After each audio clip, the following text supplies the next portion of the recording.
Hey, welcome into the Stinkin Truth Podcast. Mark Schlereth alongside my co-host, Mike Evans. Thank you so much for making us a part of your day. Please subscribe and share with your friends and family. We appreciate you guys so much. We're growing like a weed, continue to grow. So anyhow, thank you so much for making us a part of your day. Mike, how are you, buddy? I'm doing great. I'm so looking forward to this weekend, divisional weekend in the NFL. Some people think this might be the best weekend in sports. 2 games on Saturday, 2 games on Sunday. And I know here in Colorado, where it's supposed to be bitterly cold this weekend, what a great excuse to just get warm, get underneath a blanket, get on the couch, and just watch football. Yeah, just hunker down and watch football. Doesn't get any better than that, Mike.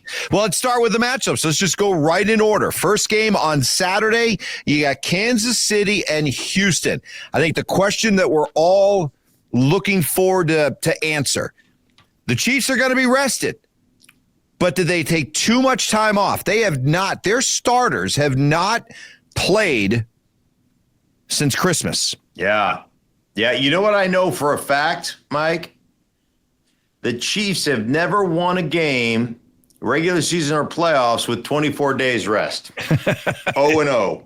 So it's 24 days, that much, huh? Yeah. So wow. I'm telling you, there's a chance, maybe 23, whatever the case may be. Like, let's not get caught up in the semantics of the whole thing. There is something. You know, if you want to make something out of rest versus rust and that type of thing, look at what Philadelphia did last week. Offensively, they were atrocious, and their quarterback missed the majority of 3 weeks with the concussion. Remember, he went out in the first quarter of that Week 16 game against Washington. And so he didn't play Week 17. He didn't play Week 18, right? So he had that time off, and he wasn't very good against that, against that Green Bay Packer defense. Offensively, they were stagnant. They were stale. They were anemic at best. So there is something to that rest versus rust, and offensively especially, being on time and having your timing and doing all that stuff, that there is something about playing. Like defensively, you can just pin your ears back and go to town. There's not as much, let's face it, defensive guys are stupid. Don't tell anybody I said that, but you don't have to be as intelligent. You don't have to be as on time. There's not as much rhythmic nature to playing defense as there is to offense. So that scares me. Today on my Breakfast Ball show, I put together a recipe for beating the Kansas City Chiefs, right? And so, I went through it. Let me just see if I can find it here. Do I have it here? Let me see. I should have probably opened this before I started talking about it. Preparation. Right. Preparation would have been good. So, I can't find it, but I'm sure it was a great. So the whole principle of it was, you got to have a dash of Joe Mixon, right? You got to put a dash of Joe Mixon. You got to run the ball. You got to possess the ball. You got to take away a couple of, you got to take away 2 or 3 possessions of the Kansas City Chiefs, right? Keep Patrick Mahomes on the sideline. So it's going to take a dash of that. You're going to have a couple of tablespoons of PBUs, pass breakups, by Stingley Jr., like many considering the best cornerback in football right now, the way he has played, and maybe even match him up one-on-one occasionally inside on Travis Kelce. So that's something you're going to have to do. You got to have, a couple of heaping teaspoons of Nico Collins, right? So you got to get over the top. You got to be in that that big play atmosphere with Nico Collins and C.J. Stroud, maybe in the red zone, a back shoulder fade or a fade to the corner of the end zone for a touchdown. Then you got to have 5 heaping scoops of Will Anderson and Daniil Hunter on the edge, pressuring, creating a turnover. You crack one turnover in there, and then ultimately, after you mix all that stuff together, right, and you create this game plan for beating the Kansas City Chiefs, then you got to bless your meal and pray that Patrick Mahomes doesn't get the last attempt with the football, right, because if he does, he's going to shove it up your ass, right? Like, that's what it comes down to. And if you can do all those things, which is really hard to do, then you've got an opportunity, to win a football game. I will say this about the Houston Texans, man. Defensively last week, they played their asses off.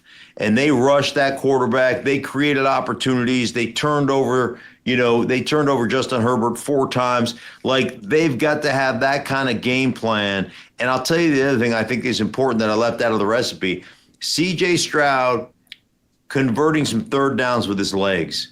That's really, because in the first half, he wasn't very good. That was really, to me, the key to them staying on the field and being able to create a couple of big plays, not only with Joe Mixon in the running game, but with Nico Collins down the football field, was he converted a couple of third downs with his feet. And I think that's going to be a big part of this game as well for C.J. Stroud. So that's a lot of what ifs, Mike, and that's a lot of things that have to happen for the Texans. But can it happen? Certainly can happen. And I think defensively, man, they're playing with a lot of energy and a lot of physicality. And look at any game in the wild card weekend, any one of them.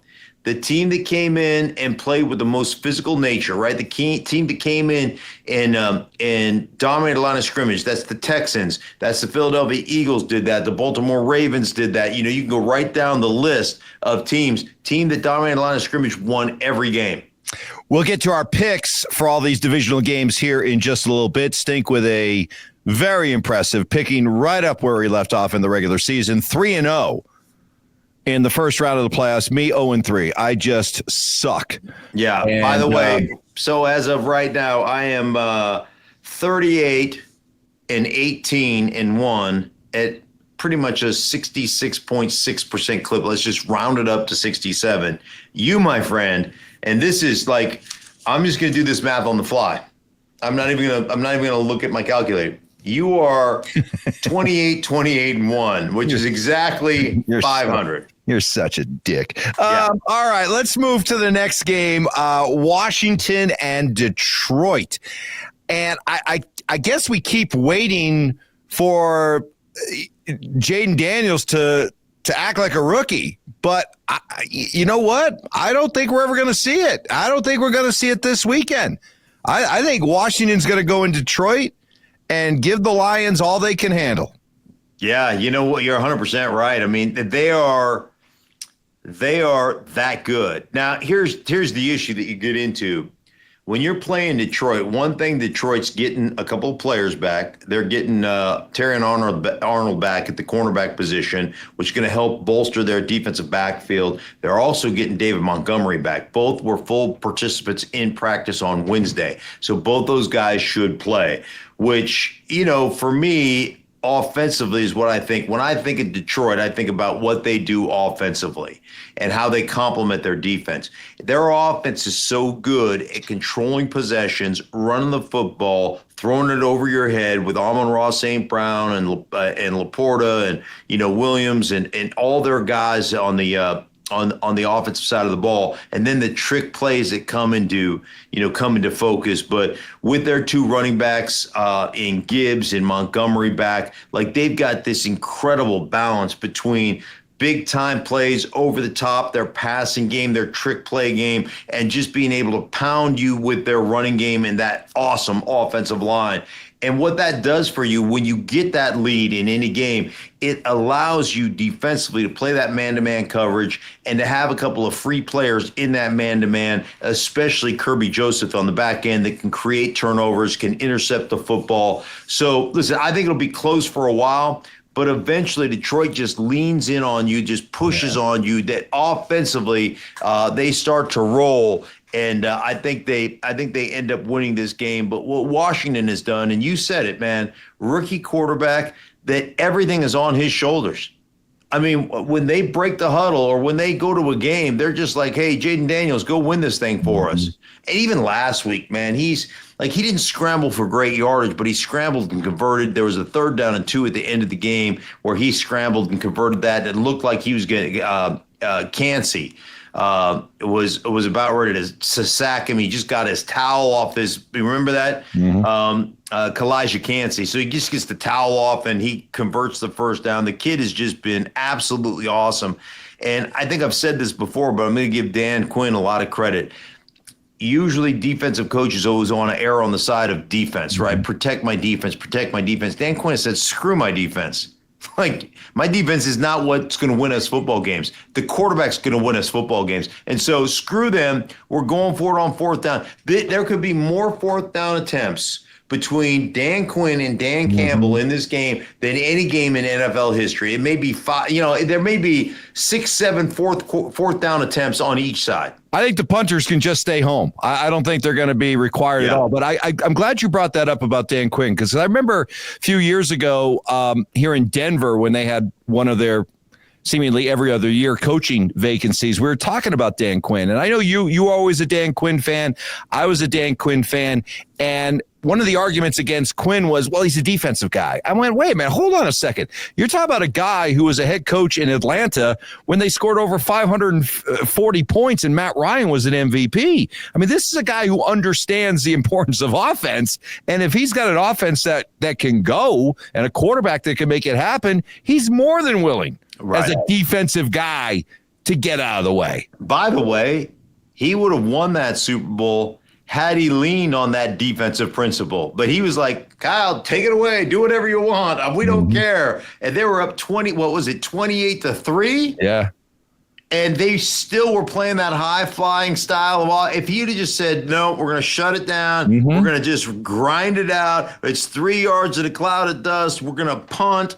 And they win. I guarantee you they win that Super Bowl. There is no question. But he has leaned on the strength of his quarterback, his young quarterback, both running the football, Mike, and passing the football. And it's been nothing short of incredible to watch that. And one other thing I'll say about him, because it drives me crazy, right? It drives me crazy when I hear, I need a young offensive coach, somebody who's an innovator, somebody who's made like all these nerds that have never played before. There hasn't been a new offensive passing concept in the National Football League in 30 years. But I need an innovator, and I need him to be young so he can connect with today's players. There is nobody that connects better with his players than Dan Campbell. Dan Campbell does a good job too, but Dan Quinn, he holds them accountable. There are non-negotiables, but he's connected. He's relational, man. And he communicates exceptionally well. And youth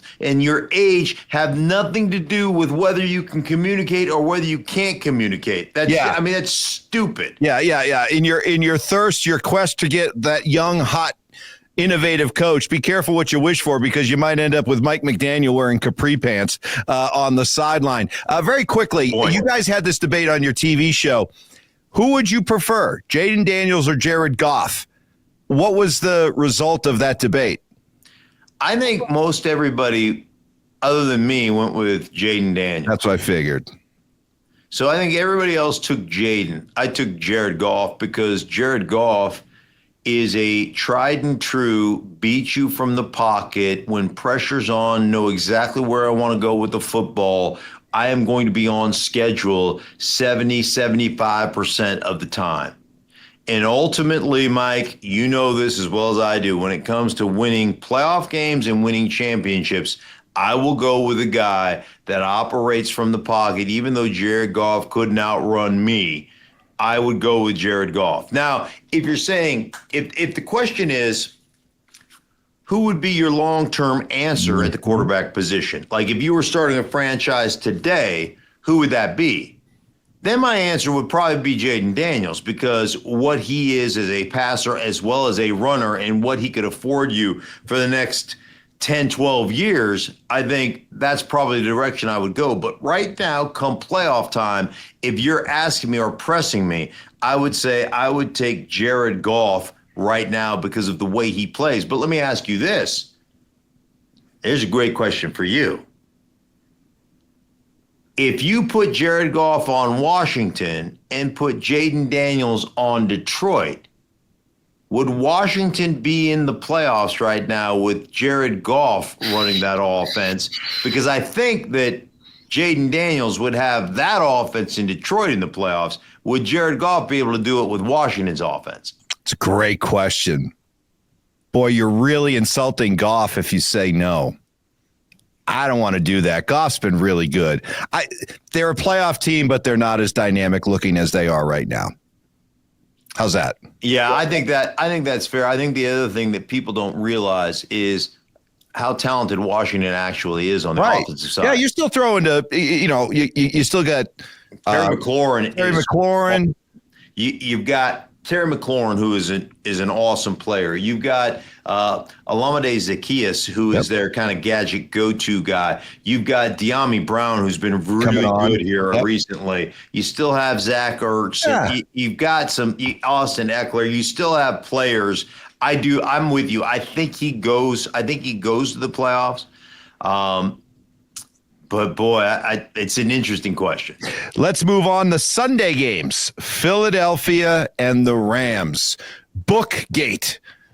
Is this A.J. Brown reading the book on the sideline in the last game? Is this one of those things that could linger throughout the week? Is this the dreaded playoff distraction? Well, obviously everybody in Philly is downplaying it, and Nick Sirianni came out yesterday and said it's not a big deal and we're locked in, and he's done this a bunch, reading his book and this, that, and the other. Okay. I get it. I understand it, right? Now, as a player, if I'm in that locker room, am I supporting my guy, A.J. Brown? You're damn right I am, because that's what you do as a teammate, right? You support your guy. Would it irritate the shit out of me? You're damn right it would.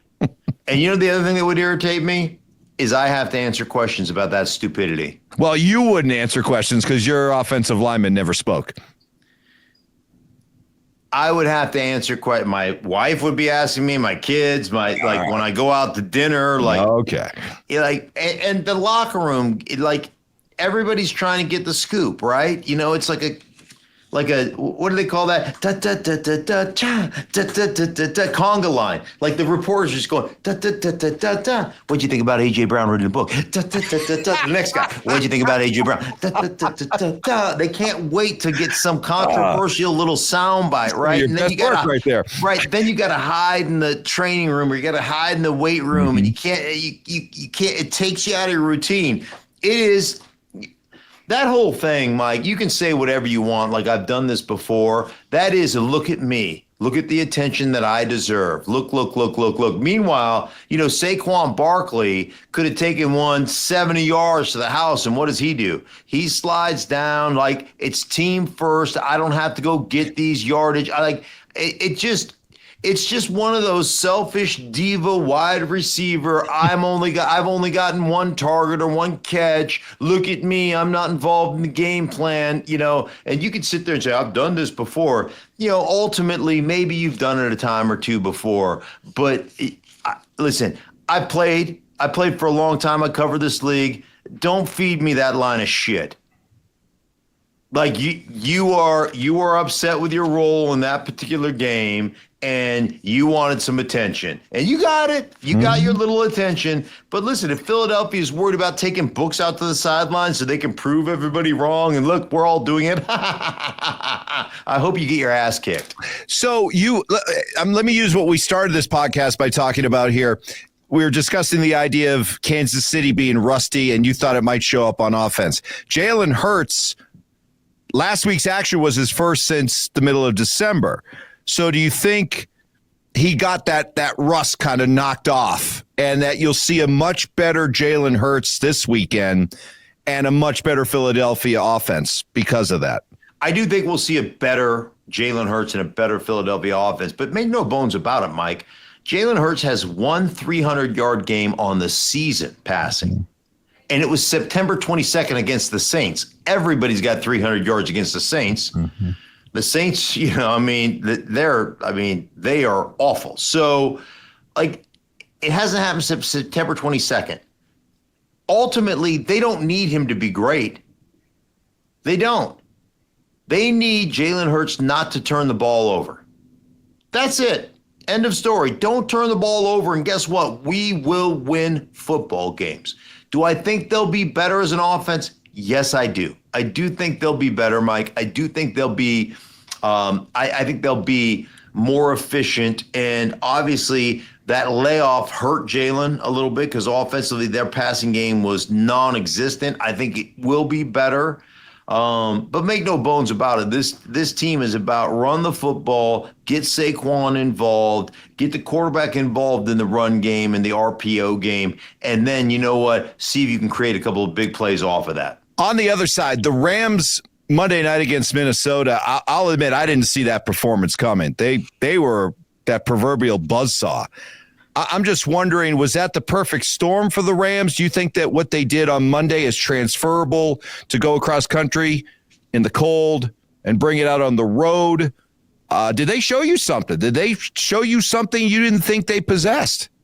Yeah, well, I tell you what, if you get involved in a drop back game against the Rams, man, their defensive front, they can rush the passer. They got a couple of guys on the edge that the Verse kid that's a rookie has just been absolutely unbelievable. But they've got 3 or 4 other guys. It's not like I always talked about, as a player, give me one dude that can really rush the passer.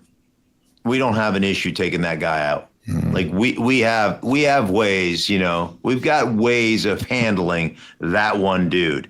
But when you have 2 or 3 guys that can really rush the passer, then it's a problem because you're going to be able as a defensive coordinator to get one-on-one, at least 1, maybe 2 really good one-on-one matchups you like.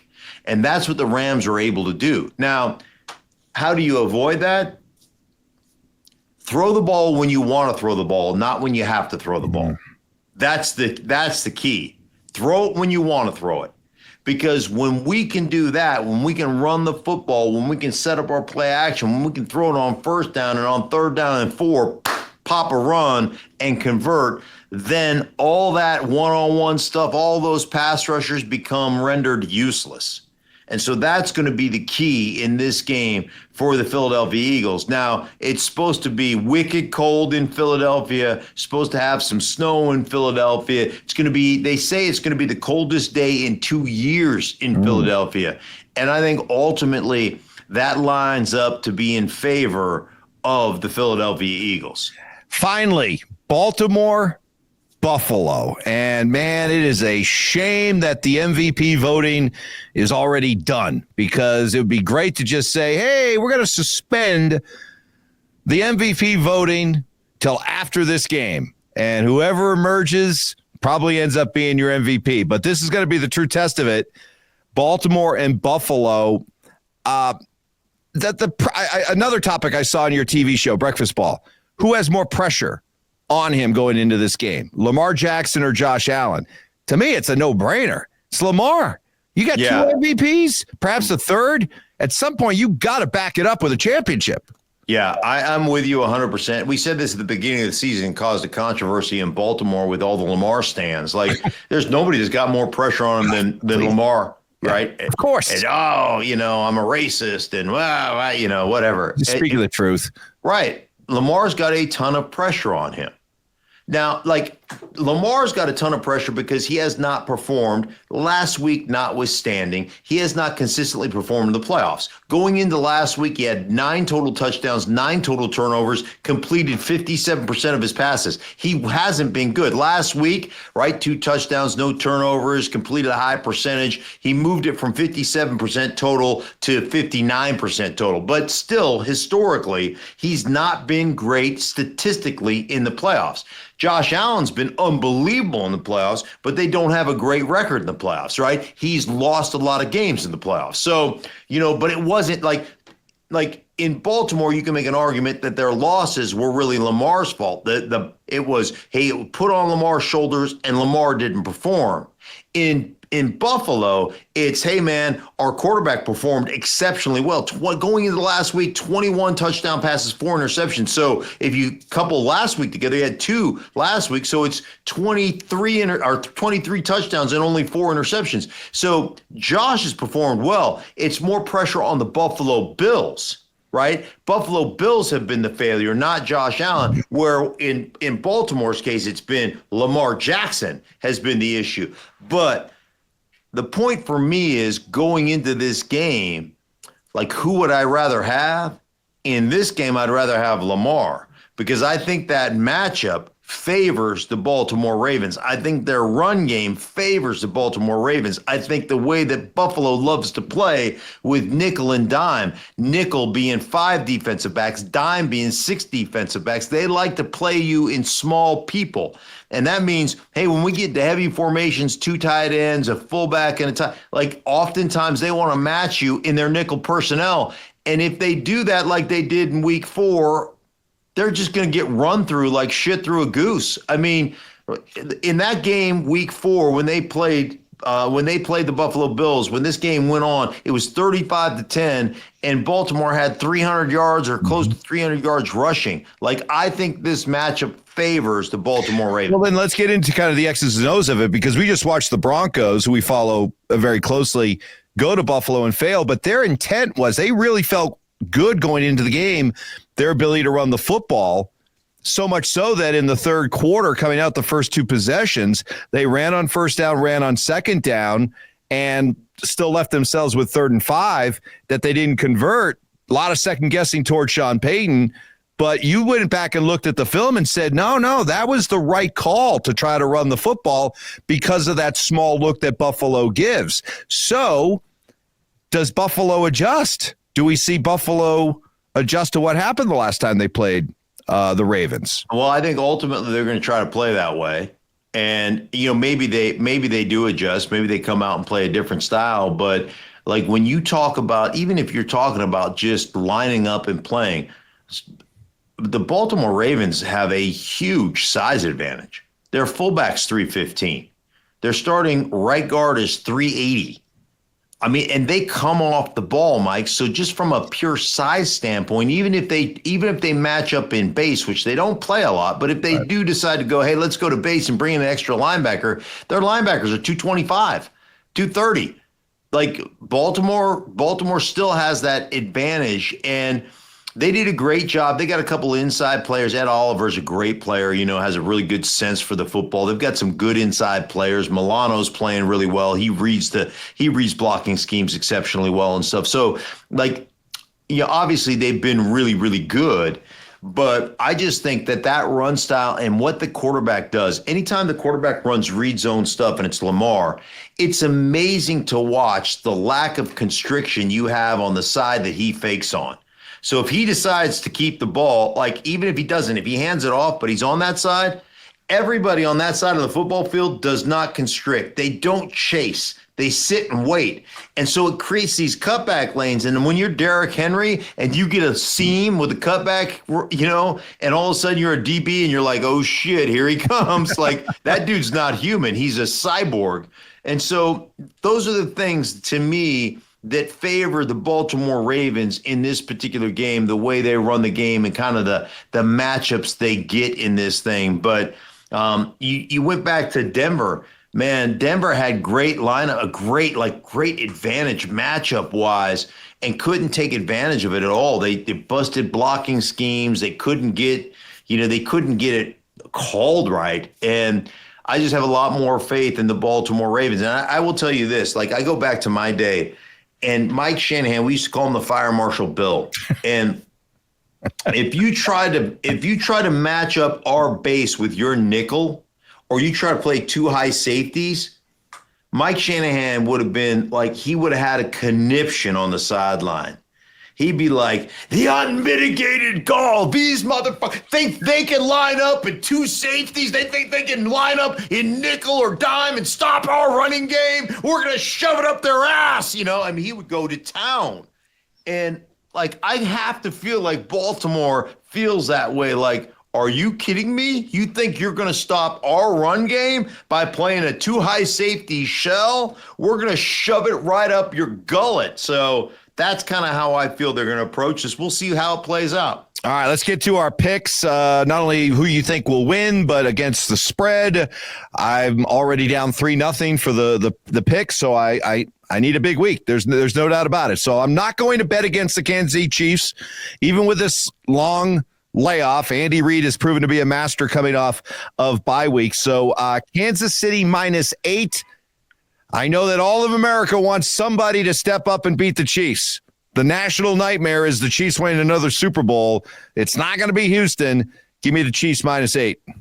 All right, I understand what you're saying, and I've made a living picking against the Chiefs, and been well. I haven't made a living. No. I've lost pretty much every time, but I'm sticking with it. Right, Lord hates a coward. I am sticking with it. I'm taking the Texans. Give me the 8. Yeah, my line was 8.5, but give me the 8. I'll take the Texans. Give me the points. You think Kansas City wins, though? I do think Kansas City wins because I think Kansas City will get the last attempt with our guy Mahomes, and he just runs it up your can and wins. Washington, Detroit. Detroit's a big 9-point favorite. I like Detroit to win, but that's a big number, and Washington's good enough offensively that I could see a late cover, that kind of thing. So Detroit wins, but give me Washington plus the 9. I'm going to go the opposite side of that on you, Mike. I'm taking Detroit, and I think it comes down to the middle 8. Last 4 minutes of the second half, first 4 minutes of the third quarter. In the second and third quarters, Detroit's like plus 192. Oof. I mean, they dominate. So I think it'll be close for a while, but I think that offensive juggernaut that is Detroit, the way they lean on you, especially at home, I think they'll lean on you enough. I think they end up winning by 10. Okay. Philadelphia, 6-point favorite over the Rams. I think Philly kind of gets back on their game. I almost think this is a team that kind of thrives a little bit on a little bit of turmoil swirling around them. Mm-hmm. Rams going back east. They had a great night Monday. I wonder if they almost suffer a little bit of an emotional letdown after everything that was going on Monday with the wildfires and everything like that. Give me Philly minus the 6.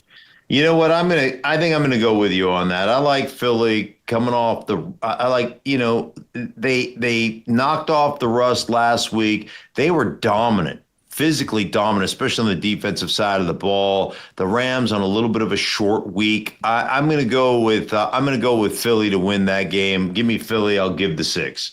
And finally, Baltimore's a 1-point favorite at Buffalo. Tells you a little something about how the odds makers view this one. But I didn't really know. It was almost like a coin flip for me, but you did a very good job of breaking this matchup down. And Buffalo's maybe struggles to stop Baltimore's running game.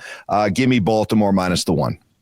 I'm 100% with you. I like Baltimore. I think I wouldn't be surprised if they beat them by a lopsided number. I just think that running game, I just think it's one of those things, it's just impossible to prepare for. And it's going to be cold. It's going to be snowy. Derrick Henry's a beast. I think they wear him out on the offensive side of the ball. They finally create some turnovers by Josh Allen, who hasn't had many this season. I like Baltimore in this game. And nobody really talks about with Baltimore, his last 6 weeks, there's nobody that's played better defense than the Baltimore Ravens in this league. So I'm going to go with Baltimore. I'll give the 1.5. Should be a great weekend, America. Enjoy it. Hunker down on your couch and enjoy the football this weekend. Divisional round, always one of the best. Sounds good, buddy. For everybody involved in the Stinkin Truth podcast, I am Mark. He is Mike. Thank you so much for making us a part of your week. We appreciate you guys. We'll be back to wrap it all up next week, getting ready for the AFC and NFC championships. Until then, have a great weekend and enjoy the football.